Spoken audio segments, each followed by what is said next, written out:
Hotel ஸ்டைலில் cauliflower pepper fry எப்படி பண்ணுறதுன்னு பார்க்கலாம்.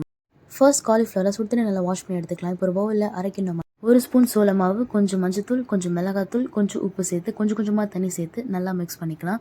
நம்ம வாஷ் பண்ணி வச்சுருக்கிற காலிஃப்ளவரை சேர்த்துக்கிட்டு இந்த மாதிரி நல்லா மிக்ஸ் பண்ணி எடுத்துக்கலாம். இப்போ எண்ணெய் நல்லா சூடானதும் நம்ம மிக்ஸ் பண்ணி வச்சுருக்கிற காலிஃப்ளவரை ரொம்ப ப்ரௌன் கலராக மாறாமல் லைட் எடுத்து வச்சுக்கலாம். ஃபுல்லாக ஃப்ரை பண்ணி எடுத்துகிட்டு இப்போ ஒரு மிக்ஸி ஜாரில் ஒரு ஸ்பூன் மிளகு, அரை ஸ்பூன் சீரகம், 1/4 ஸ்பூன் சோம்பு சேர்த்து நல்லா இந்த மாதிரி அரைச்சி எடுத்துக்கலாம். பேன் சூடானது கொஞ்சம் எண்ணெய், கொஞ்சம் கடுகு சேர்த்துக்கிட்டு ஆனியனை இந்த மாதிரி குட்டி குட்டி பீஸஸாக கட் பண்ணி வச்சுருக்கேன், அதையும் சேர்த்துக்கலாம். அது கூடவே கொஞ்சம் கருவேப்பிலை, ஒரு காஞ்ச மிளகா, சின்ன தக்காளி கட் பண்ணி வச்சுருக்கேன், அதையும் சேர்த்துக்கலாம். அது கூடவே ஒரு ஸ்பூன் இஞ்சி பூண்டு பேஸ்ட்டு சேர்த்துக்கிட்டு நல்லா வதக்கிட்டு 1/4 டீஸ்பூன் மஞ்சத்தூள், ஒரு ஸ்பூன் தனியாத்தூள் சேர்த்து 2 நிமிஷம் நல்லா வதக்கிட்டு நல்லா வதங்கினதும் நம்ம ஃப்ரை பண்ணி வச்சுருக்க காலிஃப்ளவர் சேர்த்து 2 நிமிஷம் நல்லா வதக்கிட்டு நம்ம அரைச்சி வச்சிருக்கிற மிளகுத்தூளை ஃபுல்லாக சேர்த்துட்டு ஒரு 2 நிமிஷம் நல்லா ஃப்ரை பண்ணிட்டீங்கன்னா டேஸ்டியாக காலிஃப்ளவர் பெப்பர் ஃப்ரை ரெடி ஆகிடுச்சு.